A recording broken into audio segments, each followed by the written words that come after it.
함께 봉독할 말씀입니다. 로마서 8장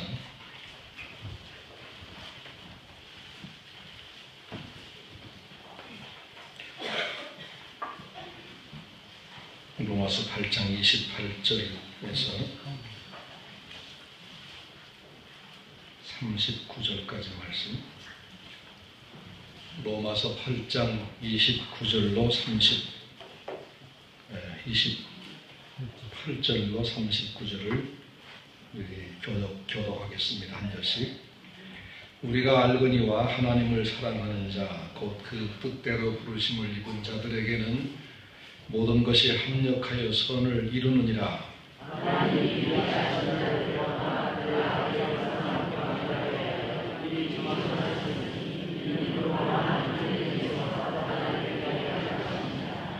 또 미리 정하신 그들을 또한 부르시고 부르신 그들을 또한 의롭다 하시고 의롭다 하신 그들을 또한 영원롭게 하셨느니라.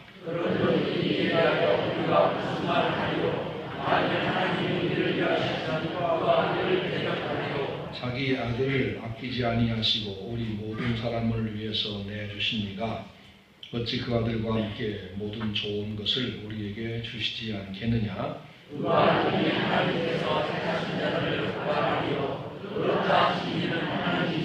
누가 정죄하리요. 죽으실 뿐 아니라 다시 살아나신 이는 그리스도 예수시니 그는 하나님 우편에 계신 자요 우리를 위하여 간구하시는 자시니라.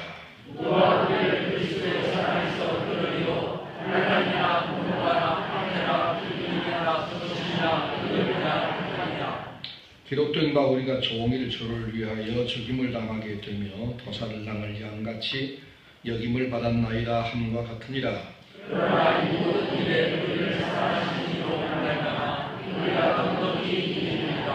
내가 확신하노니 사망이나 생명이나 천사들이나 권세자들이나 현재일이나 장래일이나 능력이나 높음이나 깊음이나 다른 필요하고 우리를 예수 그리스도의 사랑에서 끊을 수 없으리라. 아멘. 할렐루야. 하나님을 찬양합시다.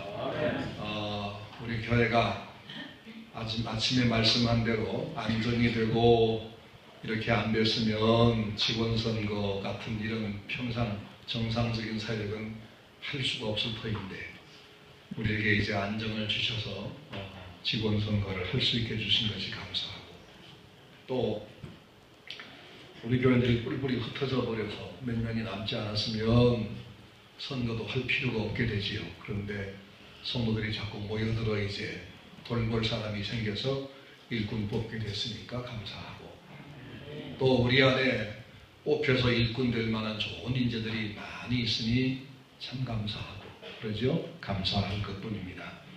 제가 언젠가 그런 얘기 했어요. 엘리야 선지자가 갈멜산에서 제단만 쌓고 제물을 올려놓은 다음에 불은 피지 않고 오직 기도로만 어느 단에 불이 임하는가 한번 시합해보자 하고 시합을 했어요. 누구 했죠? 엘리야 한 사람은 이미 나왔고 또 누가 상대가 누구였습니까? 바알 선지자들. 근데 누구의 단에 불이 임했어요? 엘리야의 단에. 당연한 일이지요. 하나님만 살아계신 분이고 하나님만 응답할 수 있는 참신이지 바알이라는 것은 사람이 만든 가짜신입니다. 바알이라는 신이 있지 않습니다. 바알이라는 신이 있잖아요. 또 한국 사람이 그렇게 섬기는 조상신 있지 않습니다. 조상은 신이 아닙니다. 그 허구입니다. 그러니까 아무리 제단을 쌓고 외쳐봐야 응답이 올 리가 없는데 어떤 경우에는 응답 같은 게 있을 수도 있어요. 조상이 꿈속에 나타나서 얘야 네가 요새 교회 다닌다고 제사를 안 지니니까 내가 굶어 죽겠다 라고 할 수도 있어요. 그때 꿈에 나타난 그 조상은 진짜 조상이 맞을까요? 가짜일까요? 가짜입니다. 사탄이 얼마든지 죽은 조상의 얼굴로 나타날 수가 있습니다. 그는 하나님보다는 못하지만 대단한 능력자이기 때문에 얼마든 가능합니다. 심지어 하늘에서 불이 내려오게도 할 수 있다고 성경에서 있지 않습니까? 누가? 마귀가. 그러니까 들렸다 해요. 속지 말아야 됩니다. 바알이라는 신은 없습니다. 가짜 신입니다. 조상신도 없습니다. 살아계실 때 우리와 같은 존재 인간이었고, 누가복음 말씀 보면 죽은 뒤에는 다시 우리에게 올 수 없다 그랬죠. 그 외 거지 나사로 얘기 나오잖아요. 나사로. 부잣집 대문간에서 음식 얻어 부스러기 주워 먹던 그 가난한 사람이 그 부잣집 사람에게서 은혜를 얻지 못하고 그렇게 그저 개들이 와서 헌대를 헐고 그렇게 살았는데, 부자도 죽었고 가난한 그 거지도 죽었어요. 그 나사로는 천국에 들어가고 부자는 지옥에 갔어요. 그 지옥에 간 나사로가, 저 부자가 하나님께 뭘 요청하지요? 제발 그 나사로를 내한테 보내서 그 손가락 끝에 물 한 방울만 찍어다가 지금 내가 목이 타주는데 여기다가 한 방울만 좀 떨어뜨려 달라고. 그러니까 여기서 거기 갈 수 없다. 그러면 하나님, 그 나사로를 우리 동네에 좀 다시 한번 살려보내가지고 우리 형제가 지금 몇 명이나 있는데 그들이 지금 하나님 모릅니다. 그들에게 전도 좀 해주세요. 그러니까 뭐라고 했습니까? 죽은 사람이 저쪽에 갈 수가 없다.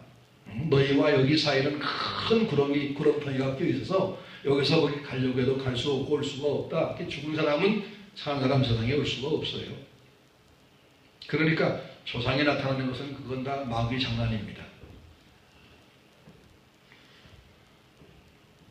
근데 그때 엘리야가 그 바알 선지자를 당연히 이겼습니다만, 당연히 이기고 나서 불러온다 받은 뒤에 뭐 했냐면 갈멜산 꼭대기에 올라가서 기도를 시작해요. 무슨 기도죠? 이제 피를 좀 달라고. 피를 좀 달라고.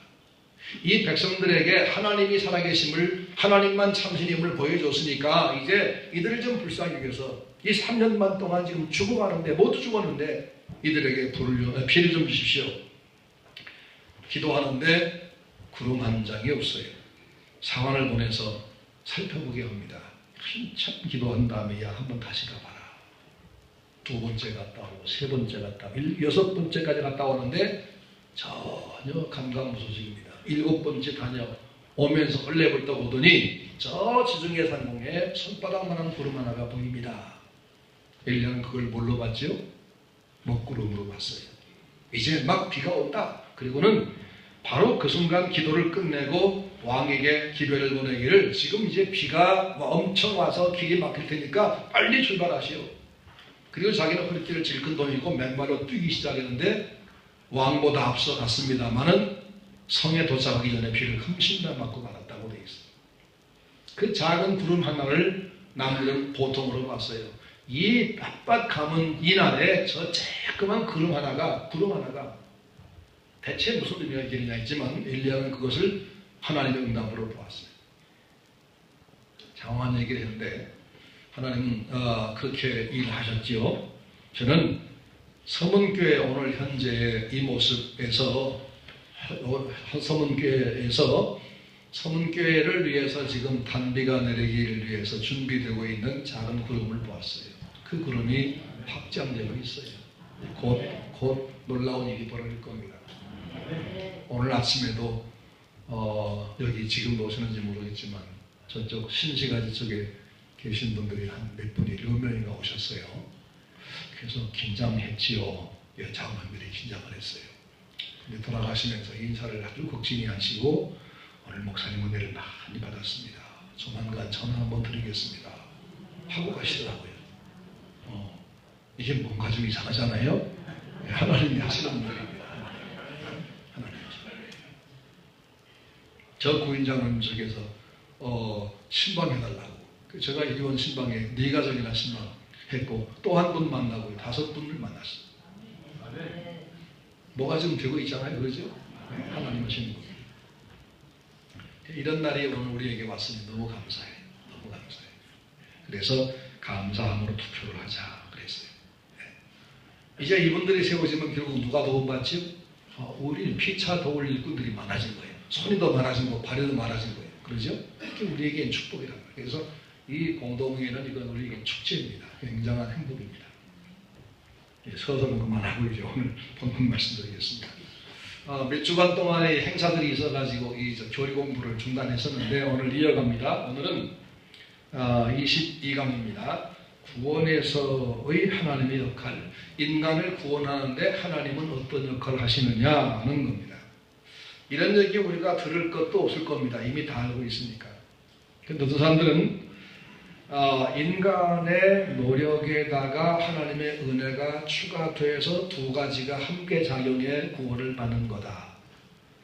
하나님께서 우리를 구원한다고 하지만 순전하게 하나님의 은혜를 만드는 건 아니고 나의 공로가, 나의 노력이 첨부될 때 두 개가 합해져서 구원이 이루어진다라고 가르칩니다. 하지만 성경은 단호하게 구원은 전적으로 하나님의 은혜다라고 말해요. 따라가겠습니다. 구원은 전적으로 하나님의 은혜다. 할례당, 로마서, 요즘에 그 박경환 목사님이 새벽예배 강의를 하는데 지난주에 했죠. 로마서 읽어요. 로마서 읽는데 로마서에는 뭔 얘기를 하냐면 바울 사도가 누구와 싸우냐면 할례당들과 싸워요. 할례. 그들이 너희가 예수를 믿는다고 할지라도 할례를 받아야 된다. 너희가 예수를 믿어도 율법을 지켜야 된다. 이렇게 자꾸 새신자들을 억압했어요. 그래서 예수만 믿어가지고는 구원 못 받고 율법을 지켜야 되고 할례를 받아서 표를 해야 되고 이런다고 했단 말이죠. 그러니까 바울이 그러면 그럴 거라면 예수님이 왜 죽으셨느냐? 너희들의 힘으로 구원이 필요하다면, 그 구원이 이루어진다면, 그럼 예수님은 헛되이 죽은 거 아니냐? 이렇게 반박하고 있습니다. 그래서 오늘 구원은 오직 하나님의 은혜라고 계시하고 있는 성경의 내용들을 한번 보여드리겠습니다. 첫째는 창세기에서의 구원입니다. 창세기. 인간의 노력이 반을 차지하고 나머지 반은 하나님이 도우셔서 구원이 되느냐? 아브라함이 어떻게 구원받았고 이삭, 야곱, 요셉, 이 창세기의 핵심 인물들이 어떻게 구원받았나 하는 것을 보면 압니다. 우선 아브라함의 경우 아브라함이 나중에 의인이라고 칭함받고 믿음의 조상 되고 하지만 그 아브라함에게 남다른 점이 있었느냐 하면 그렇지가 않았어요. 본래는 전혀 아니고 그는 하나님과 전혀 관계없는 이방 사람 중에 하나였습니다. 갈대아 우르에서 전설에 의하면 우상 만들어 팔아먹는 그런 이방인 중에 한 사람이었습니다. 근데 그 사람이 믿음의 조상이 되고 하나님 백성의 조상이 된 이유는 어디 있는가? 그 사람이 하나님 만나기 전에 뭔가 대단한 사람으로 특별하게 아주 아름다운 모습으로 살았기 때문인가? 아니라는 겁니다. 전혀 훌륭한 점이 자랑할 만한 것이 없었어요. 근데 하나님이 그를 일부러 찾아갔어요. 창세기 12장이 이 얘기입니다. 찾아가서 하나님이 일방적으로 그를 부르십니다. 아브라함의 키가 커서 간 게 아닙니다. 행위가 아름다워 간 게 아닙니다. 그냥 가신 겁니다. 하나님 보시기에는 우리가 다 똑같아요. 도토리, 희재기 똑같아요. 찾아오셨어요. 그를 찾아가시지 않고 그를 불러내지 않았더라면 그에게 약속을 주고 그 약속을 지켜주지 않고 하나님이 그냥 그를 일반 사람처럼 내버려 두었더라면 아브라함은 구원의 길이 전혀 없었어요. 그러니까 아브라함이 구원받은 것은 철저하게 하나님이 찾아가서 불러주시고 약속을 주시고 약속을 이루어주신 거기 있는 거예요. 하나님이었던 거예요. 그리고 그가 나중에 하나님을 믿으니까 그 믿음 하나 가지고 그래 내가 의인이야 라고 해줬어요. 믿은 게 대체 뭡니까? 믿음이라는 것은 상대가 뭘 다 한 일을 내가 주머니 속에 다이아몬드를 막 한 5캡 차례는 가지고 와서 오늘 기도한 박병기 집사님에게 오늘 기도가 너무 은혜스러웠으니까 나에게 드리겠습니다. 자, 이 주머니 속에 내 주먹 속에 지금 5캐럿짜리 다이아몬드가 있습니다. 이거 받으세요. 이 속에 진짜 있다니까 받으세요. 그러면 집사님이 에이 거짓말. 목사님이 무슨 돈으로 다이아몬드 5캐럿을 갖고 계세요? 난 못 믿어요. 그러고 믿지 않고 그러면 믿음이 없는 거고 아니면 그래요. 목사님 저 한 어디서 누구한테 선물을 받았든지 저는 가졌으니까 말씀하겠지. 알겠습니다. 고맙습니다. 주세요. 하면 내가 가지고 있다는 걸 믿은 거죠. 그러면 다이아몬드는 내가 믿은 집사님에게 드릴 텐데 그 받는 그것이 뭐 때문에 받은 거예요? 믿음 때문에 받은 거예요. 믿음이라는 게 무슨 공로가 있어요? 그 어마어마한 돈 가치 나가는 이 다이아몬드를 나는 굉장한 돈을 주고 샀든지 내가 누구에게 굉장한 은혜를 끼쳐서 그분이 너무 고마워 줬든지 저간 이건 굉장한 뭔가 있었지만 이걸 받은 박 집사님은 아무것도 없이 그냥 그래요 알았어요 나 믿습니다 주세요 그 믿음 하나 가지고 받은 거 아니에요? 그러니까 믿음이라는 것은 아무것도 아니라고 말이에요. 그냥 받는 것뿐이. 믿음은 거지의 손으로 염치 없이 상대방이 주는 것을 그냥 받는 것뿐이야. 그 믿음은 공로가 되지 않아. 아브라함이 믿었어. 그 믿은 게 뭐라고요? 대체 뭐냐고요? 아무것도 아니죠. 하나님이 그에게 찾아가서 이걸 받아라 안 했으면 믿음이라는 건 존재도 안 해요. 그러니까 그가 믿어서 구원받았다, 믿음이 좋아서 복받았다 아닙니다. 믿음이라는 게 별거 아니에요. 하나님이 찾아오지 않았으면, 약속 안 했으면, 그 약속을 안 주었으면 그는 믿음도 존재할 근거도 없어지고, 그렇죠? 믿음이 공로가 될 수 없어요. 그래서 아브라함이 구원받은 걸 보면 그의 구원은 전적으로 하나님의 은혜였다. 그의 공로가 첨가되지 않았다. 그걸 알 수가 있어요. 그 다음에 이삭을 봅시다. 이삭은 굉장히 유약한 사람입니다. 소극적 사람입니다. 다만 다른 사람과 다른 점이 있어는 그게 뭐냐면 약속에 의해서 태어난 사람이라는 겁니다. 그렇죠? 아브라함한테는 두 아들이 있는데 하나는 이스마엘, 하나는 이삭입니다. 이스마엘은 인간의 육정으로 태어난 아들이고 이삭은 하나님의 약속에 의해서 태어난 아들입니다. 이삭은 하나님의 약속 때문에 생겨난 사람이라는 것이 특징입니다. 하나님의 은혜로 내가 너에게 아들을 주겠다 약속해 주신 것이 은혜죠. 그 다음에 그 은혜가 무엇을 낳았냐면 하나님의 능력을 끌어왔어요. 아브라함은 아기를 낳을 수가 없어. 왜? 사라가 너무 늙었기 때문에. 그런데 그 약속 때문에 하나님은 그의 능력을 더해서 사라가 잉태할 수 있게 만들어 주었어요. 은혜로, 능력으로, 약속에 의해서. 약속, 은혜, 그리고 그 능력, 바로 이런 전적으로 이 하나님의 은혜로 인해서, 이게 뭐 약속이라는 말, 은혜라는 말, 능력이라는 말이 전부 하나님이 나온 거 아닙니까?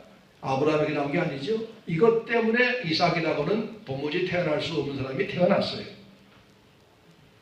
그리고 그 사람이 아브라함의 축복을 이어가는 기회자가 됩니다. 요한복음 1장 3절 말씀 보니까 하나님의 자녀가 되는 방법은 육적으로나 사람의 뜻으로 나지 아니하고 오직 하나님께로서 난 자들이라고 그랬죠. 그렇죠? 영접하는 자 곧 그 뜻대로 영접하는 자 곧 그 이름을 믿는 자들에게는 하나님의 자녀가 되는 권세를 주셨으니 이는 육정으로나 혈통으로나 사람의 뜻으로 나지 아니하고 오직 하나님께로서 난 자들이라. 요한복음 1장 12절에 13절에 말씀했어요.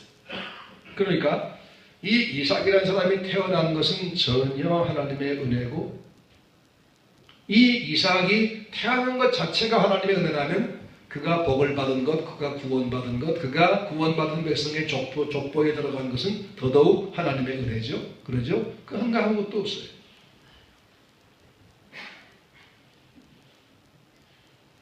이삭은 인간의 능력으로 난 사람이 아닙니다. 하나님의 약속에 의해서 그 능력으로 태어난 사람입니다.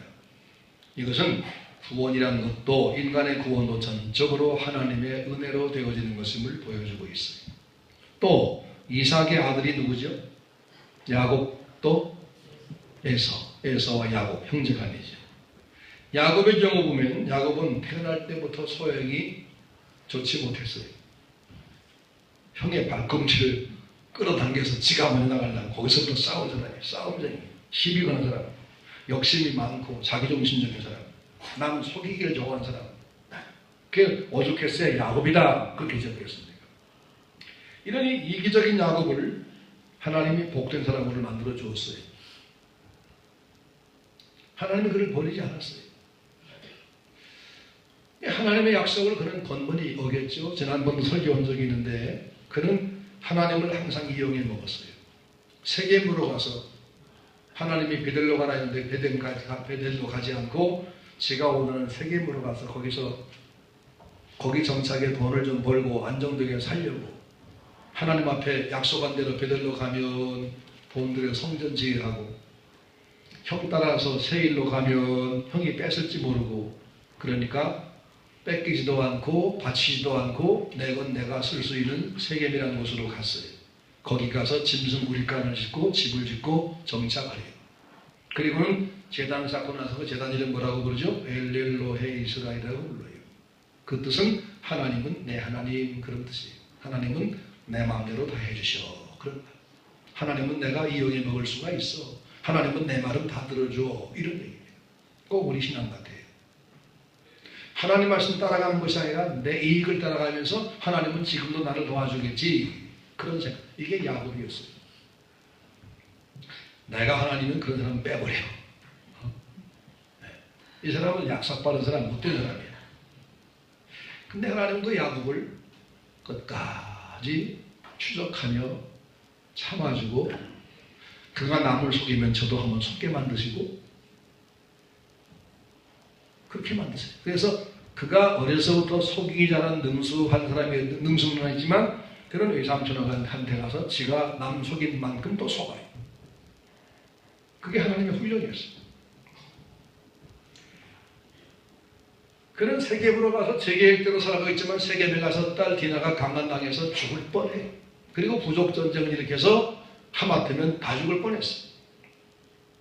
그런 시련을 하나님이 계속 보내서 그를 기어코 하나님만 의지할 수밖에 없는 사람으로 만드셔요. 누가 하신 거예요? 하나님이 하셨어요. 하나님이 그를 추적하면서 계속 바꿔나가시고 고쳐나가시고 훈련시켜서 하나님께서 복 줄 수밖에 없는 사람으로 만들어 갔어요. 누가? 하나님이. 그가 한 게 아닙니다. 심지어 로마서 9장 말씀 보면 하나님은 그 야곱을 태어나기 전부터 사랑하셨다고 했어요. 내가 야곱은 사랑하고 에서는 미워했다. 그렇게 말씀할 때에 에서가 뭘 착한 일을 했거나 야곱이 착한 일을 했거나 그런 게 아예 없을 때입니다. 태어나기 전이니까. 근데 그때 하나님이 야곱을 선택하시고 야곱을 내가 사랑했다고 말씀했어요. 그리고 그렇게 하셨어요.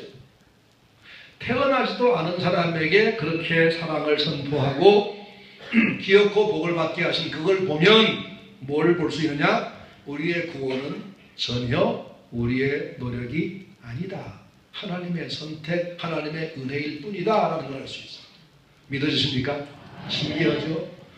그러니까 오늘 우리가 여기서 하나님 앞에 함께 예배하는 성도가 되었다는 것, 이 말씀 들을 때 이게 이상하게 거부감 드는 게 아니라 야 그렇구나, 나 같은 것이 구원받은 게 정말 하나님의 은혜로구나 그러면서 아멘할 수 있는 건 바로 나도 그렇게 택함받은 백성이라는 증거예요. 감사합니다. 야곱을 야곱되게 진짜 복받을 만한 야곱이 되게 만드신 것은 하나님의 열심, 하나님의 인내 그거였어요.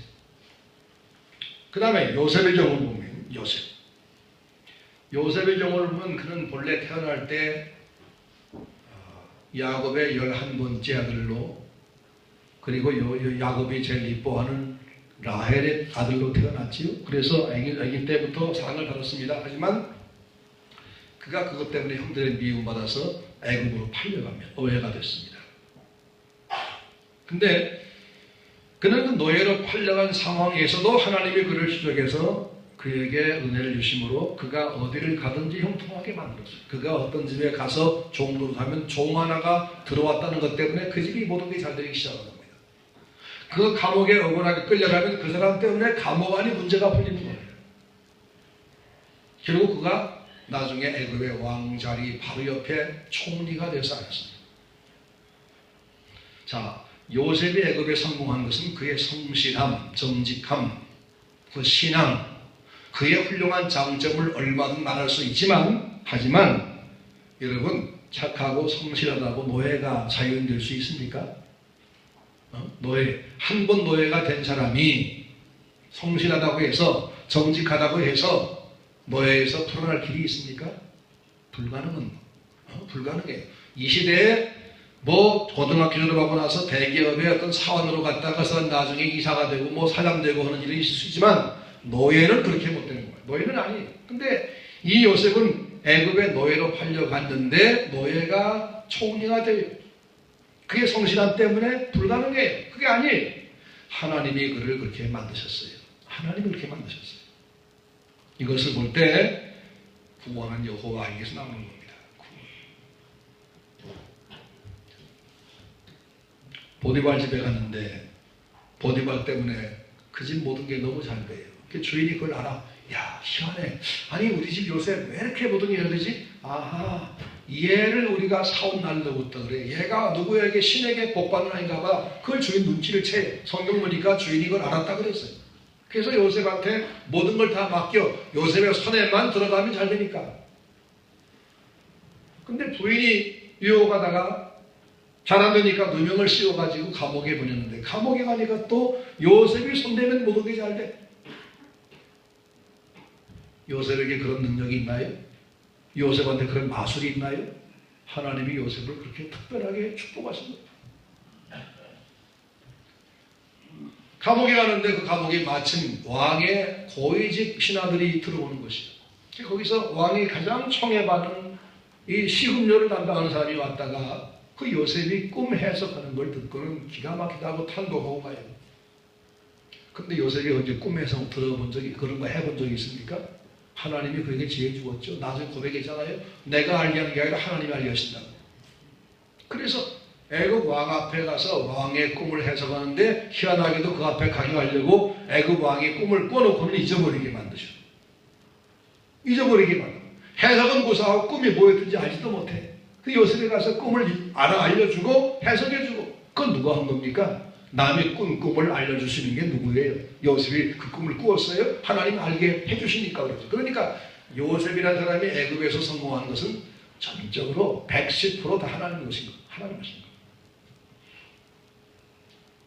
자, 아브라함을 통해서는 하나님의 선택이 우리 인간의 구원을 좌우한다는 걸 보여주고, 이삭을 통해서는 하나님의 약속이 우리 구원을 결정한다는 걸 알려주고, 야곱을 통해서는 하나님의 추적과 훈련이 우리를 구원하신다는 걸 알려주고, 요셉을 통해서는 하나님의 섭리와 인도하심이 우리를 구원한다, 이런 말이죠. 그러니까 하나님의 선택, 하나님의 약속, 하나님의 추적과 훈련, 하나님의 섭리와 인도, 이런 게 다 어디서 오느냐? 하나님에게서 온다. 구원은 오직 여호와께로서 말미암나이다.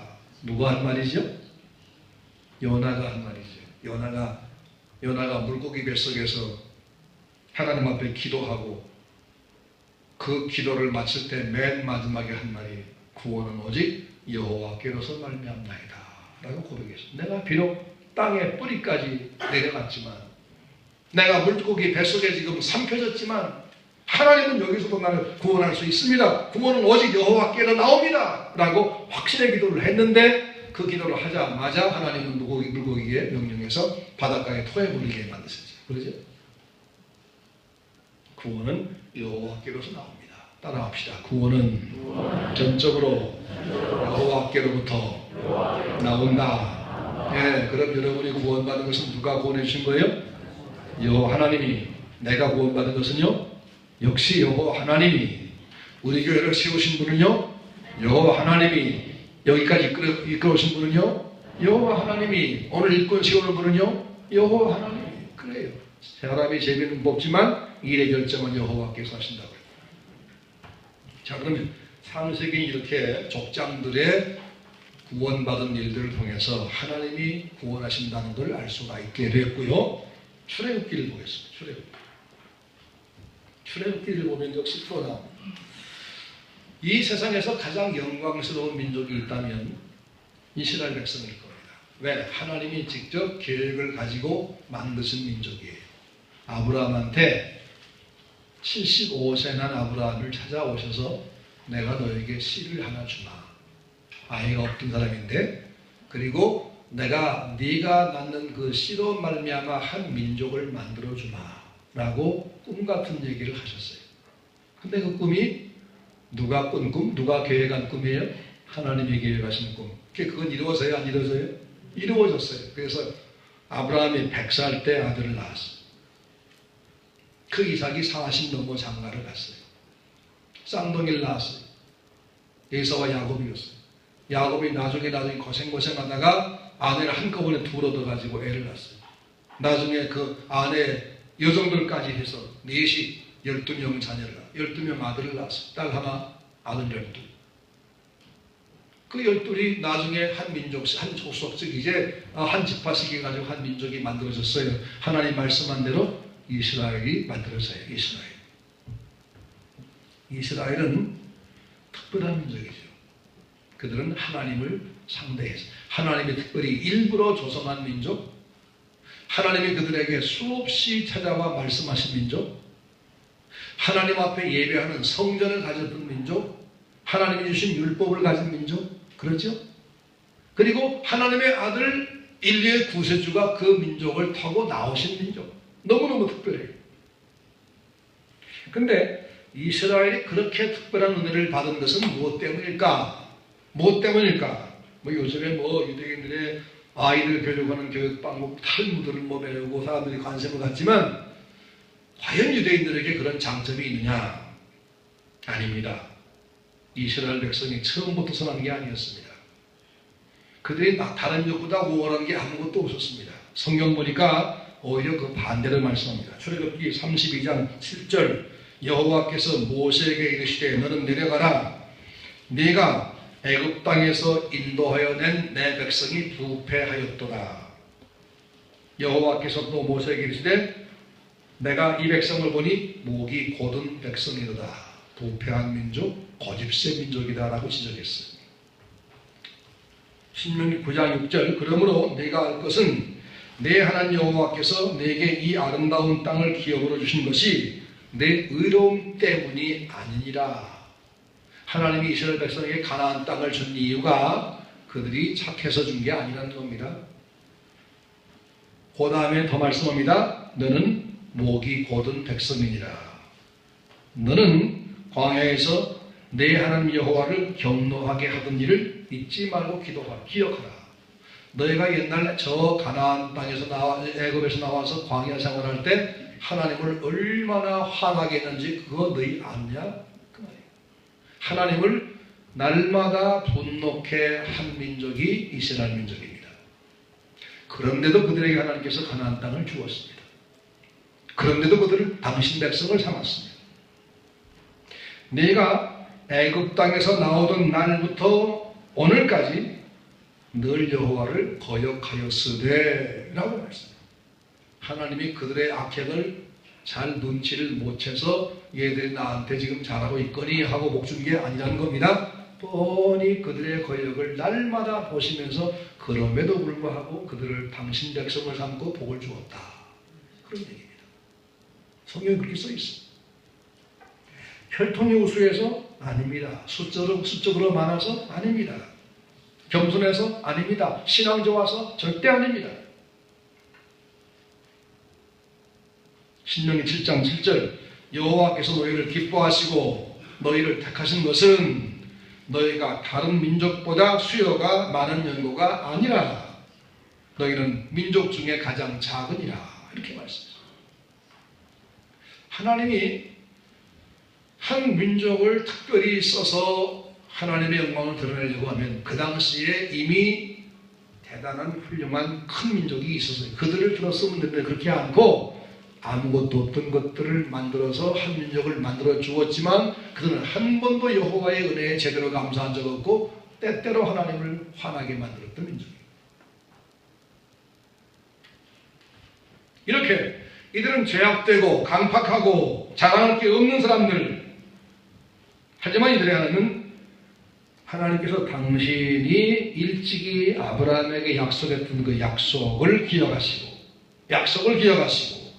그들을 사랑하시되 그들의 수 없는 반역에도 불구하고 여전히 그들을 사랑하시고 용서하시고 품고 이끌어냈어요. 이사야서 말씀 보면 뭐라고 말씀하냐면 지렁이 같은 너 야곱아, 지렁이 같은 너 야곱아, 두려워하지 말라. 내가 너를 도울 것이다. 나는 네 하나님 여호와니라. 그들의 그 더럽고 가치 없고 정말 형편없는 걸 뻔히 아시면서 그걸 딱 지적해 놓고 나서 그래도 나는 너를 사랑한다고 말씀해요. 이게 바로 뭐예요? 하나님의 선택이 구원을 받는 거지. 인간의 착함이, 인간의 공로가, 인간의 선행이 우리를 구원하는 것은 결코 아니다. 이걸 분명히 보여주는 겁니다. 성은교회 성도님은 전주에 사는 다른 사람보다 누구보다 의로우신가요? 그렇지 않잖아요. 우리 양심이 증거하잖아요. 그런데도 하나님 우리를 아직도 사랑하신다고. 아니 여기서 끝날 게 아직이 아니라 계속될 것이라고요. 왜? 그분의 약속이 변치 않기 때문에. 우린 천국을 맡아놨어요. 아니면 가능성이 있을 뿐이에요. 맡아놨지요. 근데 천주교인 참 불쌍하더라고. 교황이 죽어도 천국 갔다는 걸 확신을 못해. 왜 그런지 아세요? 그분들은 이 진리를 모르고 사람이 열심히 노력해서 착한 일을 많이 해야만 간다고 가능성만 가르쳤기 때문에 양심이 있으니까 자기가 잘못한 게 많잖아요. 그래서 죽고 나면 모든 전 세계 카톨릭 교도들에게 교황 천국 가기 전 제발 기도해달라고, 연도해달라고 전 세계 공문을 보낸다고요. 근데 나는 공문 안 보내도 천국 갈 수 있어요. 내가 대단해서 아닙니다. 성경이 써있는 성경에 약속한 말씀을 나는 알기 때문에, 믿기 때문입니다. 여러분도 그렇죠? 우리의 구원은 어디서 나온다? 하나님에서 나온다. 그래요. 구원에서의 하나님의 역할은 몇 프로? 100%. 그렇죠. 100%. 99.9%고 우리가 0.1%를 넣은 게 아니고 100%가 다 그분의 것입니다. 민수기의 구원, 민수기. 하나님이 이스라엘 백성을 당신에게로 이끌어 가시는데 레위 족속을 특별히 사용했습니다. 그래서 그 레위 족속을 통해서 하나님 앞에 제사하도록 제도를 주었습니다. 근데 그 레위 족속은 큰 족속이 아닙니다. 12지파 중에서 작은 족속에 불과합니다. 또 야곱이 나중에 죽기 전에 모든 자기 아들 12명에게 이렇게 축복할 때 레위 족속은 저주를 했다고요. 그러니까 자기 아버지에게 저주받은 족속이에요. 하나님은 다른 족속, 복받은 족속, 장성한 족속, 상당히 잘되는 족속 이것들 다 빼고 제일 못나고 저주받은 족속인 레위 족속을 가장 가까이 되셨어요. 그래서 그들에서 아론 지파는 뭘 삼았어요? 제사장을 삼고, 게르손 자손은 성막의 지붕 관리를, 지붕을 걷었다 말았다 옮겼다 하는 그걸 맡고, 머라리 족속은 저 벽 머덜판지를 걷고 젓고 펴고 이걸 맡고, 그와 자손은 성전 안에 있는 떡상과 등대와 향단과 이런 것, 그 다음 법궤 메고 이런 것들을 맡았습니다. 그러니까 이 아론 자손과 세 레위 지파 이 모두가 다 이들은 지식이 남들보다 출중하거나 신체적 조건이 좋거나 뭐 다른 게 참고할 만한 게 있어 뽑은 게 아닙니다. 작은 족속이고 저주받은 자식임에도 불구하고 하나님이 일방적으로 그들을 사랑했습니다. 아마 저주받았던 것 때문에 그럴지도 모르겠어요. 왜요? 우리 인간이 저주받은 자이기 때문에 하나님이 불쌍해서 당신의 아들을 보내셨잖아요. 그렇죠? 그것처럼 12지파 중에서도 이 레위 지파가 저주받은 족속이기 때문에 일부러 더 마음이 가는지 모르겠어요.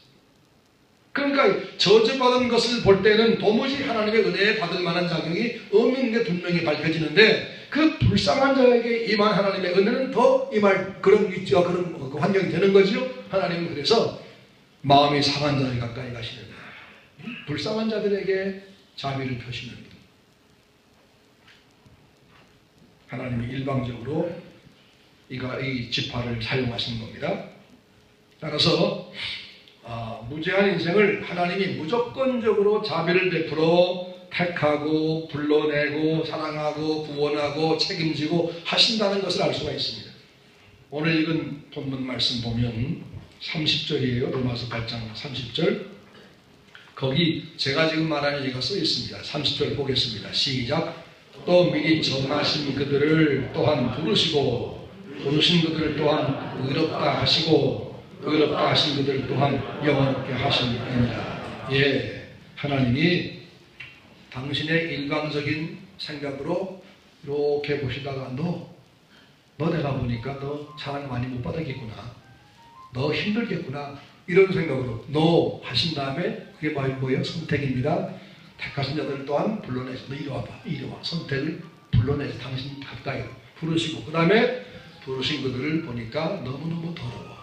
너무 잘못된 게 많아. 이걸 다 깨끗하게 씻어서 새롭게 만들고 그러면 거룩하게 너 아버지 없는 거로 치마 내가 용서했다. 그냥 말로 용서가 아니라 당신의 아들의 생명값으로 용서하셔요. 그리고 그 다음에 그를 영화롭게 하세요. 당신 품으로 부르시고 영생을 주시냐. 이게 다 하나님의 나라. 특히 민수기 보면은 놋뱀 사건이 남아요. 놋뱀 사건. 광야 생활할 때 이스라엘은 날마다 하루 종일 노래를 해야 마땅했습니다. 눈을 뜨면 만나를 거두러 가요. 농사해서 타작해가지고 저장했다가 꺼내먹는 게 아닙니다. 공짜로 그냥 나가면 들판에 그냥 먹을 양식이 막 쌓여있는 거예요. 눈이 쌓이듯이. 그럼 노래를 불러야 돼요. 찬송을 불러야 돼요. 그냥 나가야 돼요. 찬송 불러야 돼요. 공짜로 나가서. 게다가 그게 맛이 얼마나 좋은지 기가 막혔답니다. 영양소도 완벽하고. 지금 계란이라는 음식이 완벽한 음식이다 그러는데 하나님이 특별히 주신 만나는요 기가 막힌 거예요. 계란 많이 먹으면 콜레스테롤 높아져가지고 한 알 이상 먹으면 안 된다고 그러는데 만나는 먹어도 문제가 없었습니다. 균형이 딱 맞는 거였다. 또 음식을 딱 먹고 나면 구름 기둥에 딱 떠올라요. 자 이제 갈 시간이다. 하나님이 알람을 맞으시는 겁니다. 그럼 모두가 다 자기 처소에 서서해서 이제 텐트를 걷어 말기 시작해. 등에 짊어지고. 그리고 저 구름 기둥이 저 앞으로 쑥 가기 시작하면 전부가 거길 따라갑니다. 하나님이 길 되십니다. 보호가 되십니다. 저기 신약에 오면 이기게 하십니다. 때가 되면 거기 딱 구름이 머물러 내려옵니다. 아 여기다 텐트 시작. 어느 지판에 이쪽으로 다 위치가 있어요. 내 사방에 딱 지금 가운데는 성막을 짓고 그날 밤 수경을 합니다.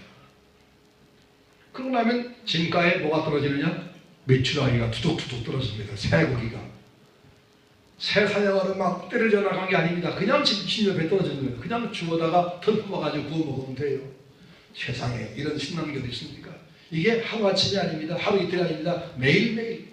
그럼 하루 종일 입을 벌리고 뭐 해야 돼요? 찬송해야 돼요. 그런데 이상하게 이들은 하루 종일 입만 벌리면 욕을 하고 하나님 앞에 원망을 하고 모세를 욕을 하고 그랬어요. 참 지겨운 백성들입니다. 나 같으면 그거 그냥 엎어버려. 야, 안 되겠다. 너희는 도무지 안 되겠다. 네가 애굽에서 나오는 날부터 오늘까지 늘 여호와를 거역하였으되 라고 하나님 말씀할 수밖에 없었어요. 하나님께서 하루하루 화가 나서 한 번은 혼내기를 작정하시고 뱀들을 막 풀어보셨다. 뱀들이 와서 그들을 물었어요.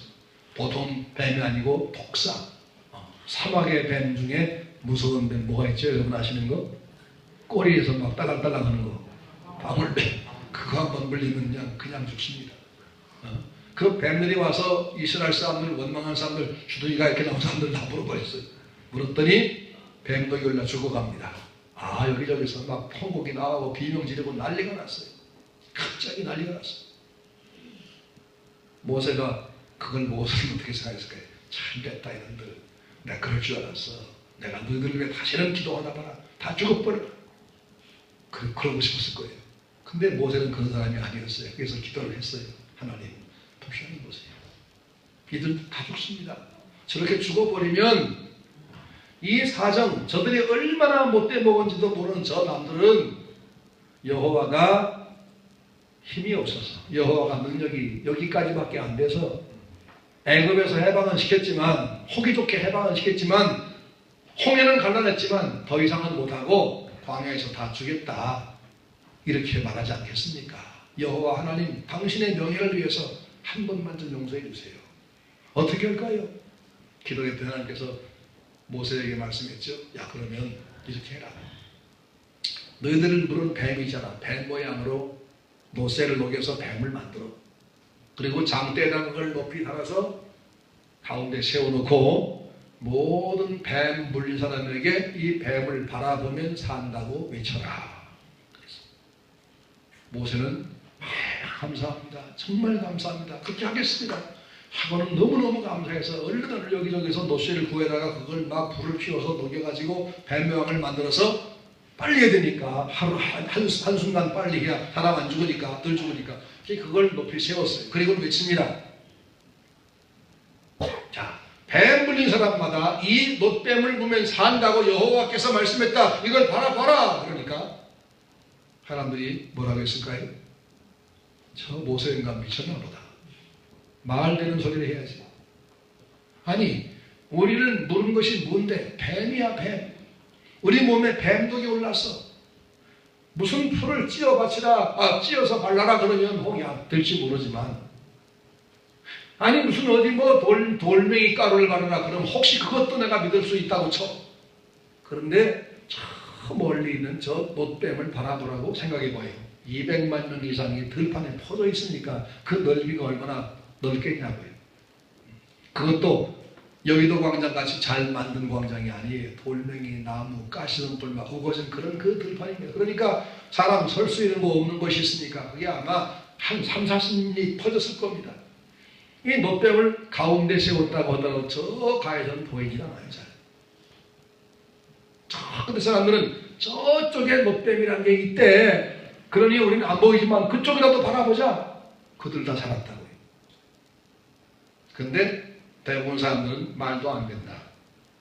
지금 나를 물어서 독이 올라오고 있는 그게 바로 뱀인데, 뱀 말고 뱀과 상급되는 무엇을 바라보라면 또 이해되는데, 나를 물어 나를 지금 괴롭히는 거 뱀을 또 보라고? 그러면 뱀독이 더 썩을 것 같다. 난 그거 안 볼 거야. 하고 고개를 딱 돌린 사람들은 전부 죽었어요. 근데 그때 뭐가 필요하죠? 저 뱀을 보라고 말씀하신 분이 누구냐? 하나님이 말씀했으면 그게 바로 방법이다. 하나님이 마른 하늘에서 먹을 것을 날마다 주었지 않느냐? 하나님이 우리가 한 마리 사냥하러 간 적 없이 매일 저녁에 매출하게 주었지 않느냐? 하나님은 홍해 길을 냈지 않느냐? 그분 말씀이면 그게 답이다. 그러니까 우리 이치에 맞든 안 맞든 따지지 말자. 자간 그분이 말씀하면 그게 법이니까 그대로 믿자. 그래서 모세가 말한 대로 놋뱀을 향해서 바라본 사람, 비록 그게 너무 멀어서 잘 안 보이지만 그쪽만 향해 바라봐서도 그들은 다 살았어요. 약을 발라 살았어요? 아니에요. 하나님이 하신 말씀을 믿었더니 그냥 살았어요. 믿으면 아까 보니까 뭐예요? 아무것도 아니에요. 그냥 받아들인 겁니다. 예수님 말씀입니다. 모세가 광야에서 뱀을 쳐든 것처럼 나도 인자도 그렇게 십자가에 높이 들려야 하리니, 이는 왜냐하면 나를 믿는 자마다 구원을 얻게 하려 합니다. 라고 했습니다. 예수 믿고 구원받는 것이 광야에서 놋뱀을 보고 산 것과 똑같다고 말이에요. 왜 똑같은지 아세요? 놋뱀을 세운 자리 그 사람들 중앙에서 저 끝까지가 거리가 멀어서 그 조그만 놋뱀이 다 안 보였습니다만은 그쪽 방향만 바라보아도 뱀을 가서 놋뱀을 문지는 것도 아니고 그걸 내려가지고 물린 자리를 문지는 것도 아니고 그냥 바라만 봤어도 나은 것처럼 2000년 전에 저 이스라엘 나라 유대 땅 베들레헴 예루살렘의 골고다 언덕에서 못 박힌 예수, 여기와 거기가 거리도 수만 킬로고 시간으로도 2000년 넘는 거리가 나지만, 그래서 여기 지금 범죄한 나와 2000년 죽은 예수가 아무 상관도 없고 접촉도 없는 것처럼 보이지만 하나님이 말씀하기를 그때 죽은 예수가 바로 너를 위해 죽은 거야. 그러니 지금 네가 여기서 그분을 믿으면 네 죄 사함 받아. 그러면 사람들은 말도 안 돼. 내가 지은 죄는 내가 착한 일을 해서 갚아나가든지 내가 그 벌을 받든지 그렇게 해야 죄가 용서가 되는 것이, 어떻게 나와 아무 상관도 없는 저 사람, 2000년 전 저 사람 믿으면 오늘 내가 죄 사함 받아. 말도 안 돼. 난 예수 안 믿어. 그런 거는 말도 안 돼. 이런 사람은 아무도 구원받을 수 없으나 하나님이 그렇게 정하셨다면 하나님이 우리 인류의 구원을 위해서 하나님의 아들을 보냈고 그분이 그 당시뿐 아니라 오는 여러 세대 모든 사람들의 죄를 대신하려고 그분이 그때 죽게 했으니 지금 여기서 내가 믿어도 그때 죽은 그 예수의 공로가 내게 온다. 하나님이 그렇게 말씀했다. 그러면 그분을 믿는다. 그리고 예수를 믿으면 오늘 우리 성도가 죄사함 받고 구원받는 이게 바로 진리인 겁니다. 믿으시기 바랍니다. 정확하잖아요. 광야에서 노뱀을 본 사람들이 산 것이나 오늘 이 시대에 예수를 믿는 자가 구원받는 것이나 그 노뱀을 본 사람들이 한 게 뭐예요? 이렇게 쳐다본 게 그게 공로가 됩니까? 그게 대체? 믿음이 그런 말이에요. 그래서 구원은 전적으로 하나님의 뭐다? 은혜다. 하나님이 하시는 거다. 여기다가 자꾸 뭔가를 첨가하려고 하지 마세요. 첨가하면 안 돼요. 그건 복음이 아니에요. 첨가할 게 없습니다. 근데 천주교는, 불교는, 모슬렘은 자꾸 첨가해요. 모슬렘은 성전을 위해서 목숨 버리라. 그래서 막 젊은 아가씨들까지도 이 조끼, 폭탄 조끼를 입고 가서 자살 특공대 하잖아요. 그러죠? 그래서 신을 위해서 내가 희생하고 그러면 천국 간다.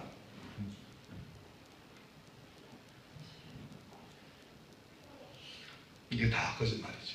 사람을 희생해서 이익 얻으려는 건 잘못된, 성경은 그렇게 요구하지 않습니다.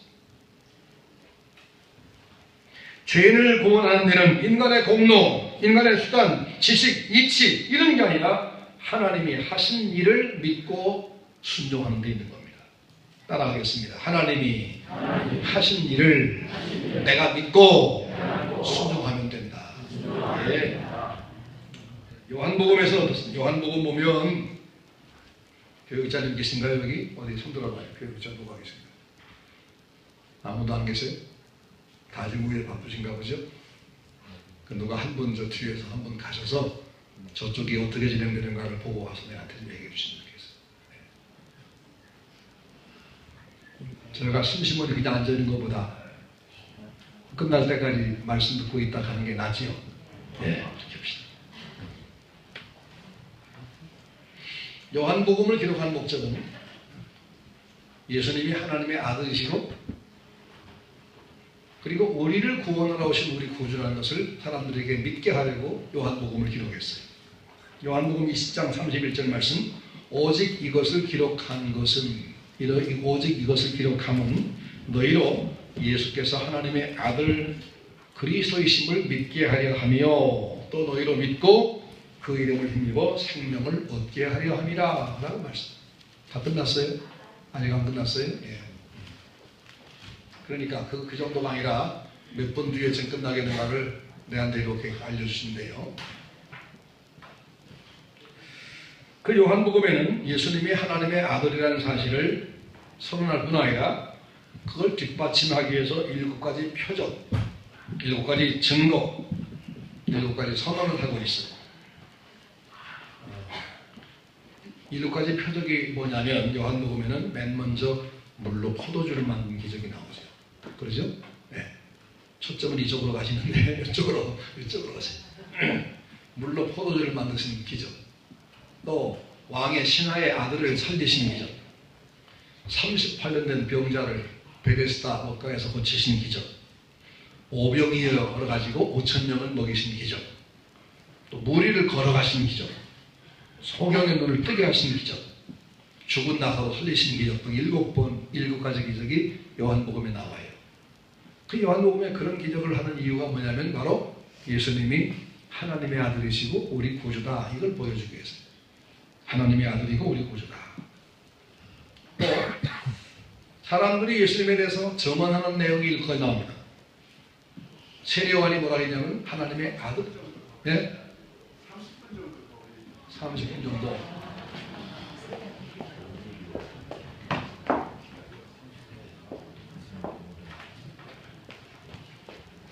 예. 그러면 30분 동안 내가 설교할 미션이 없어요. 이게 30분용으로 원래 만들어진 거라서 30분 더 지났는데 지금부터 30분 어려워요. 그래서 이제 정리를 하겠습니다. 자, 요한복음에 나오는 얘기는 뭐냐면 예수가 우리의 구원이시다. 예수님만 구원자가 되신다. 이걸 말씀합니다. 예수님만 구원이시다. 요한복음을 요약하자면 성부 하나님의 열심과 사랑 때문에 예수님이 우리 위해 대신 죽으셨다. 그 다음에 예수 그리스도의 사랑과 열심 때문에 죄인들이 하나님을 알게 됐다. 성령님의 사랑과 열심 때문에 죄인이 거듭나고 주님 품으로 들어왔다. 그러니까 성부, 성자, 성령 삼위가 우리를 구원하기 위해서 그렇게 열심을 냈다. 예를 들어서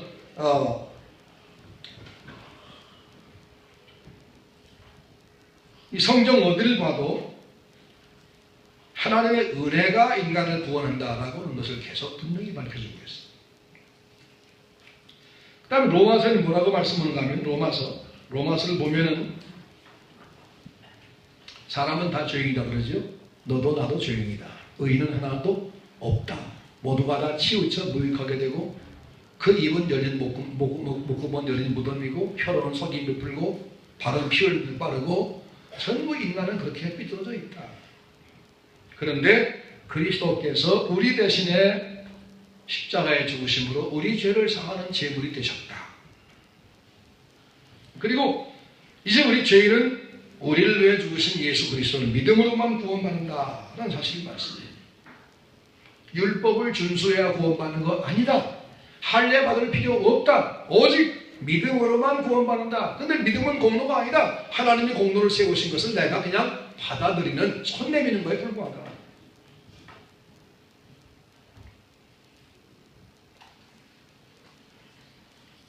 이제 결론했습니다. 성경이 가르치는 우리 구원은 하나님이 다 이루어 주셔가지고 우리에게 넘기는 선물입니다. 하나님의 은혜로, 하나님의 헌신으로, 하나님의 열심으로, 하나님의 추적으로, 하나님의 섭리로 우리를 구원하시는데 우리는 그것을 받아들이는 것, 이걸 믿음이라고 합니다. 우리 구원에 우리가 보탤 게 아무것도 없습니다. 하나님이 우리를 구원주신데 우리가 뭘 보탤려면 우리도 하나님만큼 뭔가 조금 할 수 있어야 되는데 우리가 그분에게 뭘 할 게 아무것도 없어요. 그냥 받는 겁니다. 언젠가 제가 얘기를 했죠. 어린애기가 장난감 가게 앞을 갔다 하면서 자꾸 뭔가 갖고 싶었는데 최신형 장난감 하나가, 자동차가 있는데 이 남자애라서 이걸 자꾸 세미나요. 갖고 싶어. 근데 제 주머니 속에 있는 돈은 5,000원밖에 없어.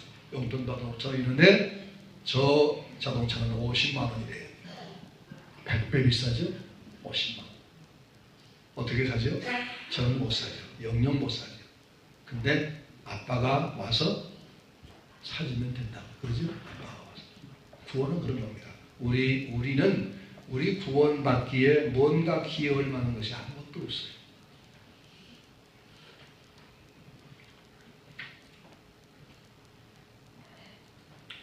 에베소 2장 말씀을 읽고 우리가 이제 마무리하겠습니다. 에베소 2장 20절입니다. 에베소 2장 20절. 갈라디아 다음에 에베소입니다.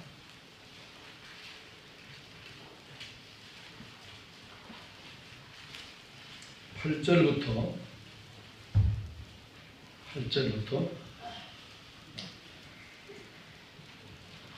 10절, 8절, 9절, 10절. 다 같이 시작. 너희는 그 은혜에 의하여 믿음으로 말미암아 구원을 받았으니 이것은 너희에게서 난 것이 아니요 하나님의 선물이다. 행위에서 난 것이 아니니 이는 누구든지 자랑하지 못하게 하니라. 우리는 그가 만드신 바라 그리스도 예수 안에서 선한 일을 위하여 지으심을 받은 자니 이 일을 하나님을 전에 예비하사 우리를 그 가운데서 행하게 하려 하십니다. 아멘. 예. 너희는 그 은혜에 의하여, 은혜 때문에, 그 말이죠. 은혜 때문에 그 은혜를 믿음으로 받아들이면서 구원을 받았다. 이건 너희에게서 난 것이 아니다. 전부 하나님의 선물이다. 하나님께서 왜 너희들의 공로를 얼마를 채용하지 않고 전적으로 은혜로만 구원 줬냐? 자랑을 못하게 하려고 그런 거다. 만약 우리가 조금 뭔가 한 개 보태져서 천국 갔다면 천국 가면 자랑깨나 늘어놓겠죠. 내가 이래서 하느라고, 내가 땅에서 얼마나 잘 나간 줄 아느냐고, 내가 얼마나 충성한 줄 아냐고 그럴 텐데, 그걸 그렇게 자랑하고 그거 가지고 기죽고 그러면 그건 천국이 아니겠지요. 그래서 자랑하지 못하게, 땅에서 자랑하지 못하게, 그냥 은혜만 자랑하고 감사하게 하고, 우리의 공로를 하나님이 얼마를 다하기 위해서 이것 가지고 보태서 구원하지 않고 전적으로 당신 자신이 구원을 주었다고 말씀해요. 감사합시다. 찬양합시다. 그리고 이걸 믿으십시다. 누가 뭐래도, 누가 와서 뭐가 필요하다 별소리 해도 전혀 흔들리지 말고, 성경이 말씀한 구원과는 이런 겁니다. 오직 하나님이 하셨다. 다음 주부터는 이제 하나님 그럼 뭘 했느냐 구체적으로 공부를 한 주씩 하겠습니다. 기도하겠습니다. 은혜로우신 주님 감사합니다. 우리 인간의 구원이 우리 인간에게 달려있지 않고 전적으로 하나님께 있음을 우리가 오늘 배웠습니다. 참 감사합니다. 우리가 하나님께서만 우리를 구원했다는 말은 우리는 구원받는데 도움될 만한 것을 하나도 갖고 있지 않다는 얘기입니다. 우리는 그렇게 초라한 존재입니다. 천국과 우리는 전혀 상관도 없는 존재입니다. 그런데 우리가 하나님의 은혜와 공로로 천국 갈 수 있게 됐습니다. 희망이 생겼습니다. 하나님 아버지요, 세상에 시시한 것 가지고 우리가 목매지 말게 하시고, 그것 때문에 기분 나빠 싸우지 말게 하시고, 하늘을 바라보며